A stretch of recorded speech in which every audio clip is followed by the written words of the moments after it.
Le décès tragique du capitaine Charles Ntioréré qui a combattu pour la France, les accords de protectorat, les activités organisées au camp de Gaulle à travers l'armée française implantée au Gabon depuis de longues dates.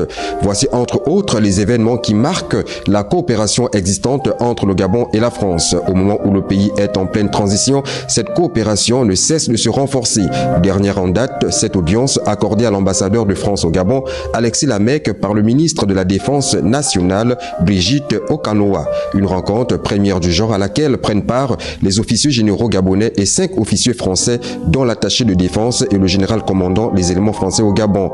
Les deux personnalités ont révisité la coopération militaire existante entre les deux États, laquelle est perceptible par la présence des éléments français au Gabon et par l'appui que la France apporte au Gabon dans le domaine de la formation à travers par exemple le corps enseignant français présent dans les écoles militaires au Gabon, notamment à l'école d'état-major de Libreville.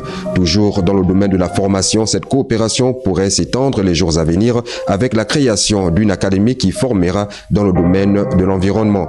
En politique, on retient de cette rencontre que la France, partenaire historique, reste disposée à accompagner le Gabon dans la transition. Autant de points évoqués ici qui permettent le renforcement du partenariat entre les deux pays amis. Un partenariat qui se veut être dynamique et gagnant-gagnant sur les plans politiques et militaires.